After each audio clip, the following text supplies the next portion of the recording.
Olá, seres vivos! Já faz um tempinho que eu não comento da Puppet Combo aqui no canal. Mas não é por falta de vontade, até porque o universo dessa empresa tem tanta coisa interessante que não é pra menos ela ser a minha desenvolvedora de jogos favorita. E pra falar a verdade, eu já tava com muita saudade de comentar sobre os jogos da Puppet Combo e dessa estética PSX e Found Footage que tanto me agrada. Ainda mais depois do anúncio do filme de Night Shift revelado recentemente. E sim, vai ter um filme de Night Shift.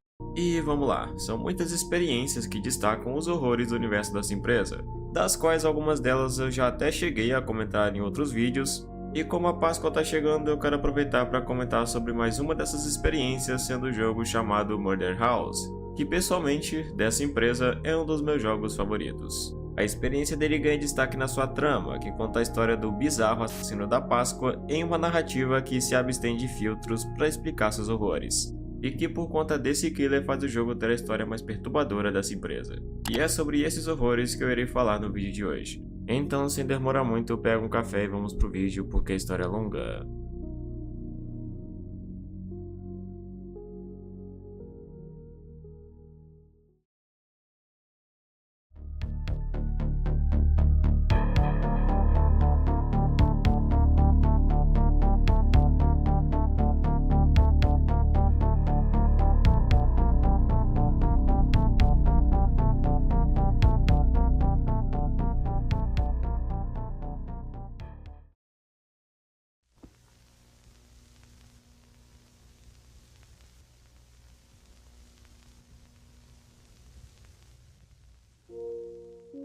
A história do jogo começa nos dando o controle de uma criança a caminho de tirar uma foto com o coelho da Páscoa, o que não é uma coisa muito confortável de se fazer quando se olha o visual desse coelho que, digamos, não parece ser tão amigável. De qualquer forma, somos o próximo e sentado no colo do coelho, o garoto tira a foto e até aí, tudo bem. Porém, as coisas mudam quando o garoto acorda depois de um tempo, percebendo que é a única pessoa que restou no lugar, depois de sua mãe ter aparentemente esquecido o garoto lá dentro. O que parece algo no mínimo estranho, mas aparentemente foi isso mesmo. Assumimos o controle do garoto que caminha pelo shopping com sua aparência bem característica dos anos 80, como se pode notar. É preciso encontrar uma maneira de fugir daqui, então ele procura uma saída quando encontra o lugar ao qual havia tirado a foto com o coelho de antes. Mas parece que agora não tem ninguém lá. Logo nesse começo o jogo causa desconforto pela atmosfera do shopping, que é um tanto apreensiva pela falta de música ambiente que mantém o jogo quieto por um tempo considerável. Além de que a falta de pessoas é principalmente o que gera muito desconforto nesse começo, pela solidão inquietante ocasionada por estar esquecido em um lugar onde normalmente tem muitas pessoas. Esse sentimento inclusive tem um nome e é chamado de kenopsia, um termo que define a sensação de vazio e desconfortável de se estar em um lugar que costuma ser bem movimentado e cheio de vida, mas que no momento está abandonado e silencioso. Meio que isso causa uma contradição na nossa mente, fazendo parecer que tem alguma coisa de errado. Isso pode ser o suficiente para deixar a atmosfera desconfortável, mas fica ainda mais com um detalhe minucioso que podemos perceber depois de chegar nesse stand de fotos. O que aquele coelho tá fazendo ali?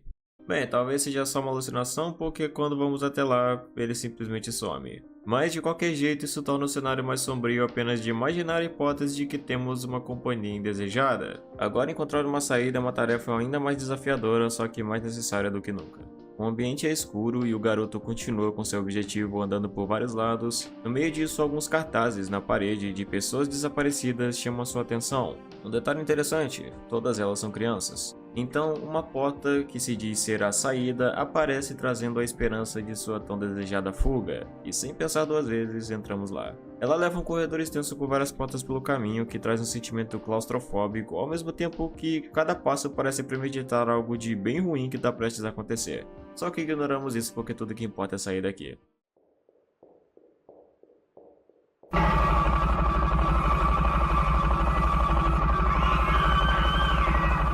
O coelho de antes aparece de novo, mas agora com uma foice e uma evidente determinação em matar. O garoto começa a correr por sua vida enquanto busca refúgio em alguma das portas do corredor, até que uma delas se abre, sendo a porta do banheiro, e lá é onde nos escondemos. Essa parte é bem difícil até por conta desse modelo de câmera Tank Control. Eu não sei como é que fala. Que faz a movimentação ser bem difícil até para quem não está acostumado. Na maioria dos outros jogos da Puppet Combo esse é um padrão que se repete bastante, mas nessa cena fica um pouco pior porque o cenário é bem estreito. Mas o jogo também oferece a alternativa de primeira pessoa, então esse desafio fica à sua escolha. O coelho entra em seguida, procurando pelo garoto e fechando a porta para impedir que você saia. Ele procura, mas, para sua sorte, ele não te encontra. Infelizmente, ficar aqui não irá resolver as coisas, então, tomadas pela coragem, vamos para fora novamente. A partir daqui o jogo começa a introduzir os primeiros puzzles, mas para falar a verdade, o primeiro deles é um pouco... Basicamente existe uma porta, e para acessá-la precisamos de um código de 4 números. Levantando a tampa de um ralo encontramos uma chave indicando uma numeração que não é o número que precisamos, mas sim o número do armário que ele abre. E até aí a indicação já parece óbvia para se encontrar qual ele abre, mas o problema é que não existe nenhuma indicação de números nos armários. Então, como saber qual deles é? Simplesmente abrindo cada um deles até encontrar na sorte. Pois é, não tem muito o que fazer. Encontrando o armário certo, ele te leva ao código que agora sim é o que precisamos, e inserindo na porta ela se abre e encontramos o zelador do edifício fazendo seu trabalho. Vale mencionar um detalhe curioso que o rosto do zelador é do YouTube Jacksepticeye. O menino desesperado vai até ele buscando ajuda, o que é apenas resultado numa clássica situação de terror slasher, onde é simplesmente desacreditado pelo cara que não leva nada do que o menino falou a sério. O resultado disso acaba sendo o zelador indo ver por conta própria se tem mesmo alguma coisa lá, o que, como não é difícil de se concluir, é uma decisão que se demonstra bem errada.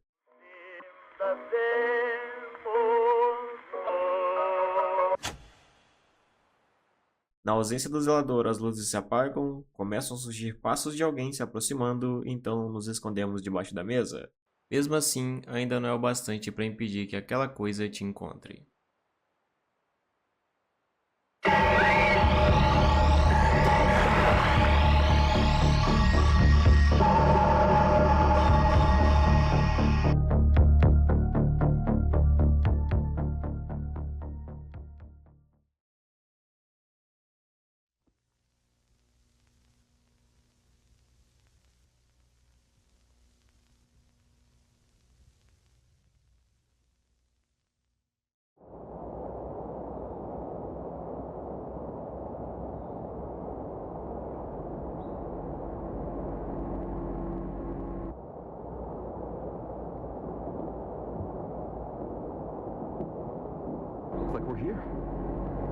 Saltando 3 anos após o prólogo, agora estamos nos dias atuais. A história do jogo é centrada nesses 4 personagens que trabalham no jornal local e que partem numa lamentável jornada até uma casa abandonada, no qual pretendem fazer uma matéria. Nesse contexto, assumimos o controle de Emma, uma estagiária que vem junto do grupo. Mas no decorrer do jogo vai ficando claro que, pelo tipo de coisa que ela é encarregada pelos outros, é mais sensato dizer que estagiária é apenas um apelido para quebra-galho. Membros do infame e pouco conhecido News 9, cada um dos personagens executam uma função nessa expedição e ganham destaque principalmente por serem bem estereotipados de personagens de filmes. Gary é um produtor e um baita de um babaca, Dana é a âncora do jornal e uma personagem bem chatinha, que basicamente tem nojo de tudo. E Tom é um cameraman e um personagem certamente descartável que durante o jogo você vai praticamente esquecer que ele existe. A primeira apresentação dos personagens evidencia logo de cara os traços principais que fazem de Murder House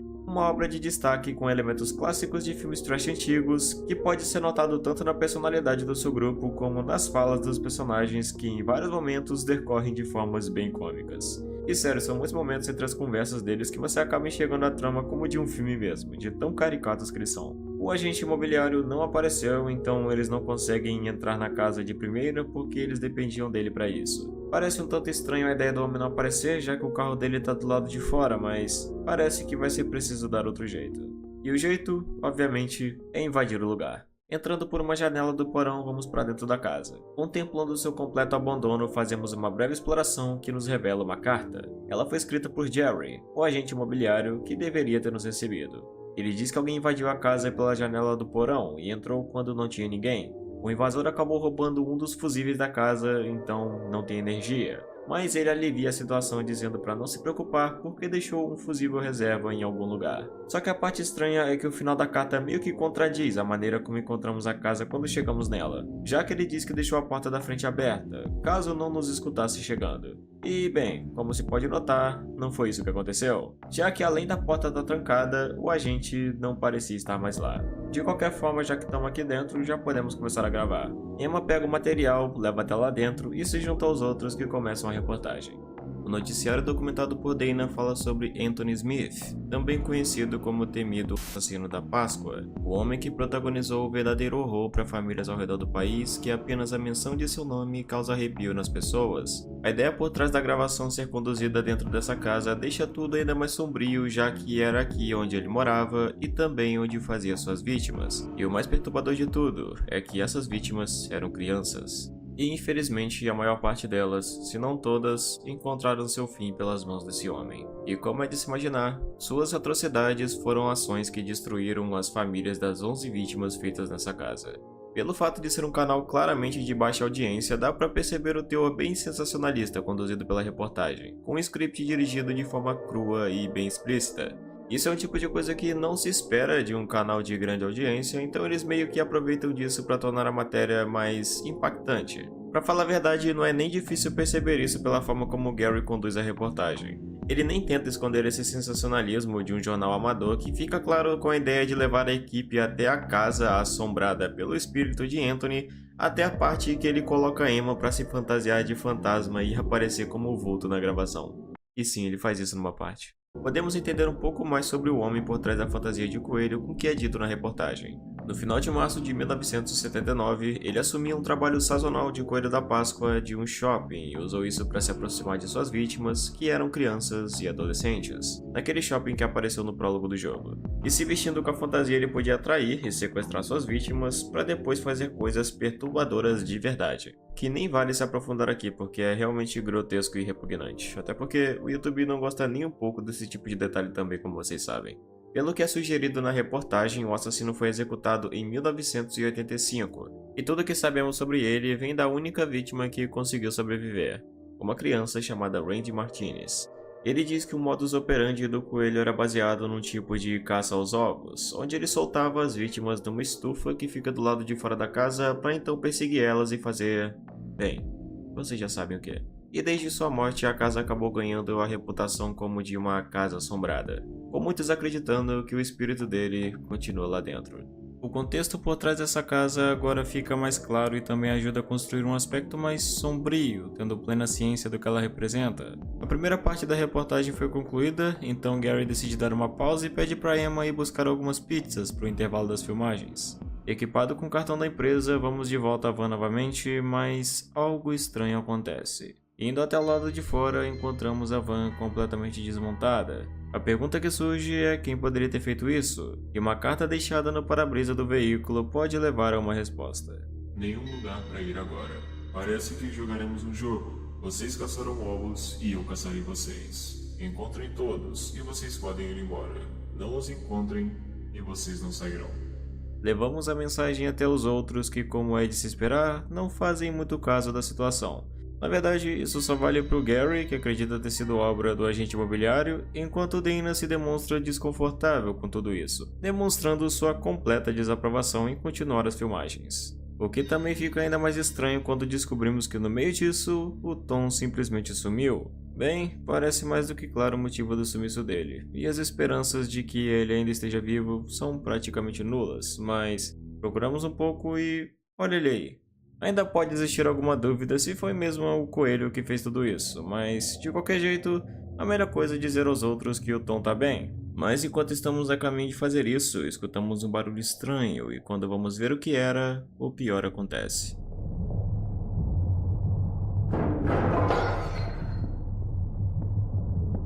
Help me! There's somebody else in here! No!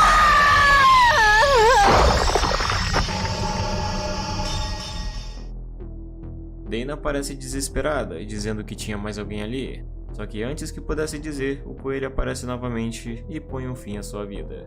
A partir desse ponto, um assassino está solta, e o jogo de fato começa. Eu havia dito antes que o sistema de tanque control poderia tornar a parte do corredor do prólogo bem desafiadora por ser difícil de controlar. Mas para falar a verdade, a partir do momento que o coelho aparece, isso fica ainda mais difícil porque basicamente a casa toda é composta de cômodos e corredores fechados. Só que até dá pra relevar isso, até porque o killer desse jogo tem um comportamento bem menos agressivo do que os outros. Quer dizer, é óbvio que ele quer te matar, mas ele se move de maneira mais lenta, que deixa você pensar um pouco. Além disso, o jogador pode se equipar com uma arma para se defender do coelho quando for preciso, o que cria uma dinâmica bem diferente na gameplay. É válido dizer que, no geral, a jogabilidade é bem similar à de Resident Evil em vários aspectos. Tanto que o sistema de save do jogo funciona de uma forma parecida, onde você usa um lápis para anotar no papel seu progresso. Infelizmente, fazendo isso o lápis desaparece, mas enfim. Inclusive encontramos esse papel numa save room, que também é outro elemento semelhante de Resident Evil, tendo inclusive uma trilha temática bem como ele. E por falar nisso, a coisa que é sem dúvidas uma das maiores pérolas desse jogo é a trilha sonora que, falando de um jogo de terror indie, a coisa que mais faz a experiência ser promissora é a forma como o áudio do jogo é conduzido no geral. E Murder House consegue ser, na minha opinião, o maior destaque entre os jogos da empresa, tendo as faixas mais incríveis tocadas dentro do jogo. Vale dizer que outros jogos da empresa também têm trilhas, mas aqui elas dão um clima de horror e mistério que vai se fortalecendo cada vez mais na medida que o jogador avança pela história, servindo até como uma ferramenta para te deixar tenso e angustiado. Por isso que meio que não importa o fato do coelho ser lento, já que a música serve para intensificar ainda mais as partes de perseguição, deixando até o jogador um tanto paranoico. Então, nota 10 para a música do jogo. O objetivo agora se volta para uma caça aos ovos, conforme havia sido mencionado antes, introduzindo o emo no jogo doentio do Coelho da Páscoa antes mesmo que perceba. O primeiro ovo está localizado na cabeça de Dana, equipado com uma carta de tarô simbolizando o ovo da morte. Uma cesta localizada na outra sala serve como receptáculo onde você deixará guardados os ovos que encontrar, mas até o momento só temos esse, então temos que fazer outra coisa enquanto isso. Existe uma boa variação de itens espalhados na casa e cada um deles tem uma utilidade própria, e serão basicamente os pilares do seu progresso. No meio disso, de vez em quando algumas coisas estranhas acontecem que acabam voltando o jogo para um lado mais sobrenatural, como é o caso dos aparentes fantasmas de crianças que aparecem aleatoriamente por alguns cantos da casa. Ignoramos isso e continuamos nossa busca, onde encontramos um abridor de cartas. Ele é um item que servirá como tipo de lockpick para abrir gavetas e acessar outros itens importantes como uma ferradura, não me pergunte por que alguém guardaria isso, ao qual usamos para puxar uma chave escondida no buraco no chão. A porta onde ela abre nos leva até outra cena. Dana is dead. Help me find an exit.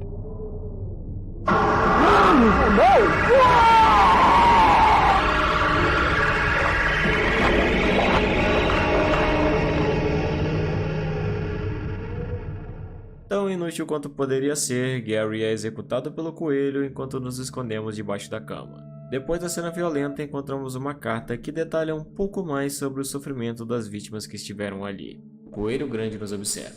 De noite, escutamos barulhos vindos das paredes. Fiquei feliz, porque pensei que era você e a mamãe gritando por mim, vindo me salvar, mas não era. Em muitas cartas no decorrer do jogo vão deixando bem claro o quão sádico e perturbado era essa coisa fantasiada de coelho, e as atrocidades dele vão enojando cada vez mais o jogador conforme for tendo mais contato com esses horrores. Principalmente porque é tudo muito explícito e sem filtros. Apesar de grotesco, a cena de antes com Gary mais um pouco pra frente permitirá acesso a mais um ovo, e com isso agora estamos um passo mais perto da tão aguardada fuga. Pelo menos é o que pensamos. Depois de alguns puzzles, o jogador é levado até o porão da casa, e é aqui onde temos contato com o lado completamente podre do assassino, e o verdadeiro horror do jogo. Ferramentas de tortura são as coisas mais de boa que dá pra encontrar ali. Sangue e vários esqueletos que não são de adultos são comuns por toda parte. Tudo isso enquanto uma música bizarra é tocada de fundo. Mas a coisa mais perturbadora daqui são os relatos das crianças em seus momentos finais que trazem à tona um verdadeiro nojo completo, que não tem como não deixar o jogador incomodado. Isso mostra o quão abominável é a ausência de humanidade do monstro por trás da fantasia de coelho, mostrando como essa casa é um inferno na Terra. Essa parte é importante para conseguir uma corda que nos permite ter acesso ao banheiro, além de também descobrirmos uma anotação com uma sequência de números escrita por uma das crianças, e lembre-se dela, porque ela vai ser importante mais à frente no jogo. Até esse momento permanecia um mistério o destino do agente imobiliário que não tinha aparecido até agora, e é só quando entramos num banheiro que o destino dele é revelado.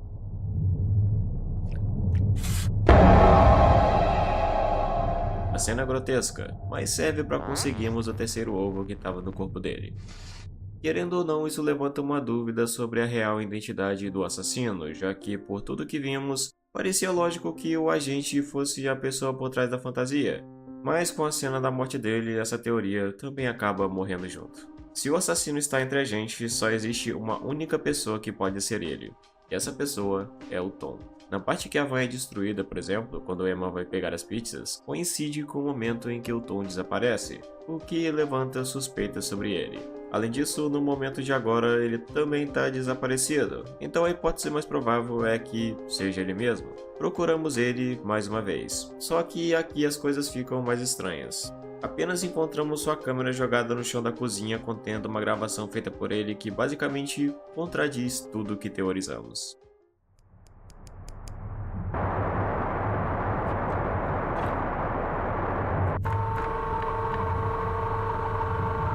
Hello? Is anyone there? I hear you. Come out.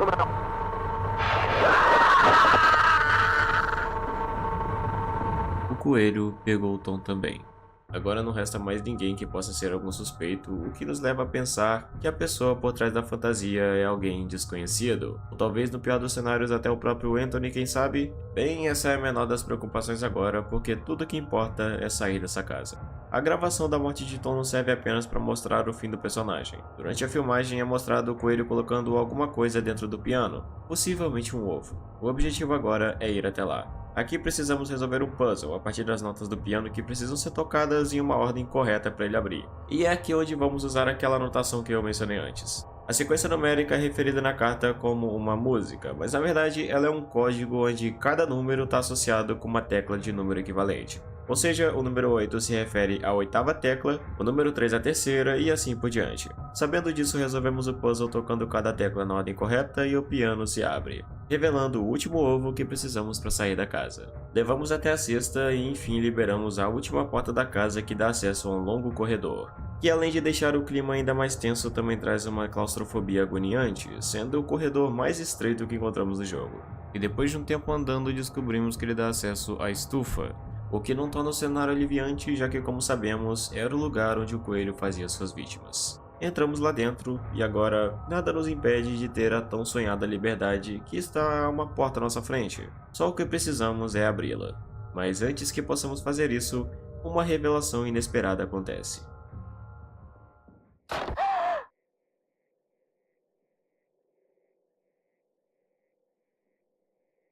Tom? That's right. It was quiet. Innocent Tom. Harmless. Walk all over him, Tom. Mama's boy, Tom! Well, I did. I killed them all. But why? To avenge my brother. Anthony wasn't the Easter Ripper. I was! He turned himself in to save me. I thought I could control the urge to kill, but it's back. And now, I'm going to kill you! Pois é, por essa ninguém esperava. De fato, desde o começo, Tom era o serial killer por trás da fantasia de coelho. A cena que vimos antes que o inocentaria mostrando sua morte na verdade era falsa. Isso se revela como um contraste bem grande com uma figura aparentemente inocente e irrelevante que o personagem era no começo da história. Mas agora isso muda tudo quando sabemos que ele é a figura por trás dos mais perturbadores horrores dessa casa. A luta final se inicia contra Tom agora enfurecido e mais do que nunca com uma sede de sangue decidida a tirar sua vida. Com a ajuda de uma escopeta que encontramos no caminho, essa tarefa se torna um pouco mais fácil, e com alguns disparos, colocamos o fim a todo esse pesadelo.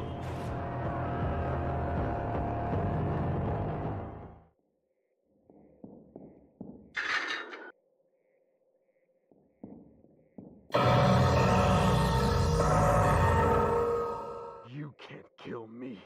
I'm the Easter Ripper! Wait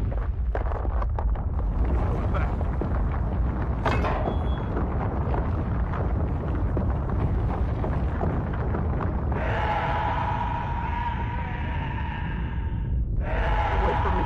You can't do this! That killed you!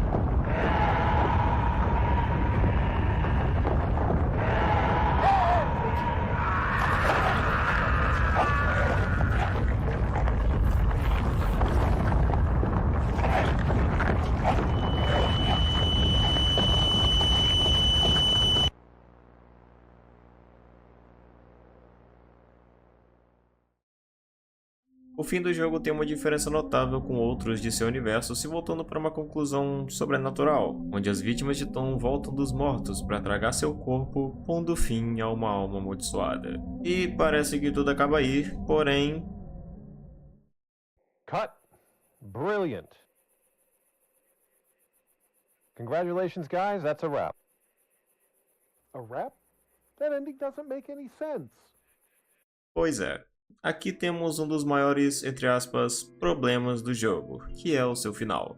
Como eu já havia reforçado em boa parte do vídeo, Murder House é um jogo bem diferente dos conceitos da Puppet Combo, e de certa forma um dos mais originais. E eu digo isso também com esse final, que apesar de ser aparentemente ruim, é bem corajoso. Eu até tinha dito no começo que ele até parece um filme mesmo, pelo nível estereotipado dos personagens, só que não era bem isso que eu tinha em mente. O problema de levar isso à frente é que isso basicamente anula todos os acontecimentos do jogo, reduzindo eles a uma mera produção de filme slasher dos anos 80, sem nenhuma ligação com a realidade.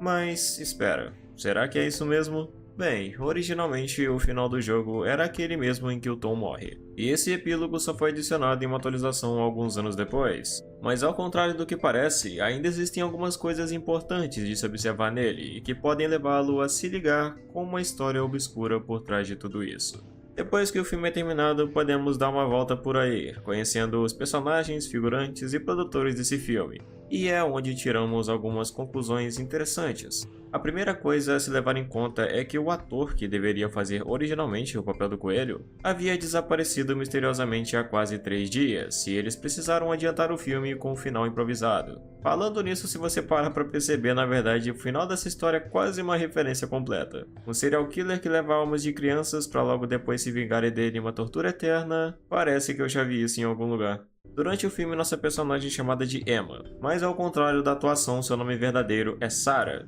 E apesar de ser um tanto desanimador, um mistério é jogado no ar desse epílogo, mostrando que ainda tem alguma coisa de errada. Afinal, o jogo simplesmente não faria sentido se fosse só isso, né? E quem melhor para resolver isso, já que já tínhamos a Velma, mas agora contamos também com a Daphne para ajudar a resolver esse mistério.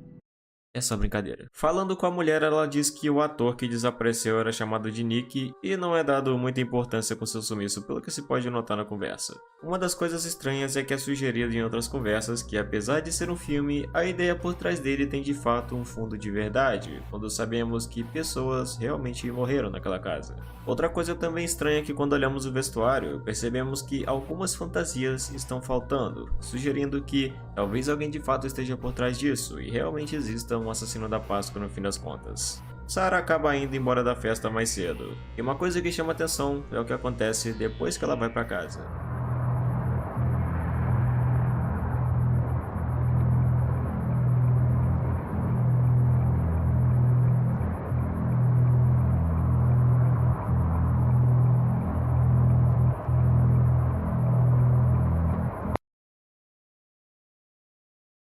Não é muito claro o que essa cena quer dizer, mas sugestões e teorias é o que não faltam.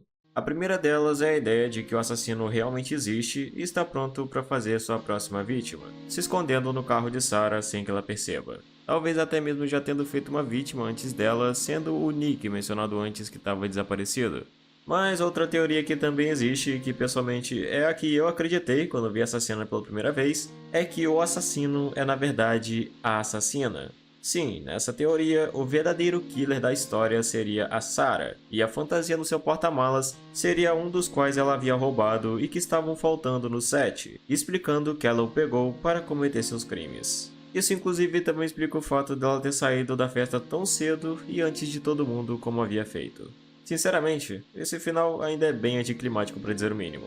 Eu arrisco a dizer que talvez o público não tenha gostado tanto da ideia do final original e o jogo acabou recebendo muitas críticas.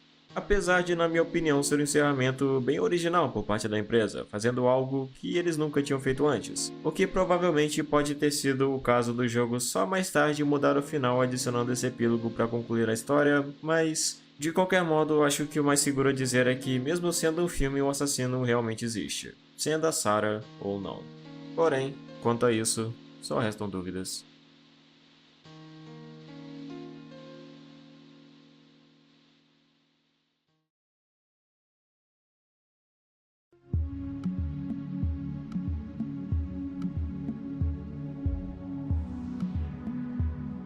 E bem, chegamos ao fim de mais um vídeo. Sinceramente, é bem difícil de conciliar uma ligação de Murder House com outros jogos da Puppet Combo por conta do final dele que é bem desconexo dos outros, e eu diria que realmente faltou um pouco de coragem para levar o final original à frente. Talvez a melhor opção seja apenas desconsiderar que tudo não passou de um filme, afinal, quem sabe?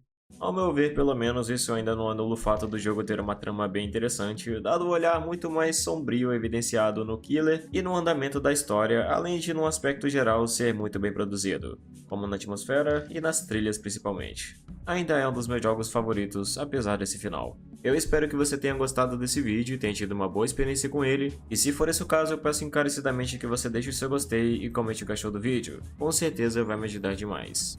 E no mais é isso. Espero todos vocês no próximo vídeo. Até mais.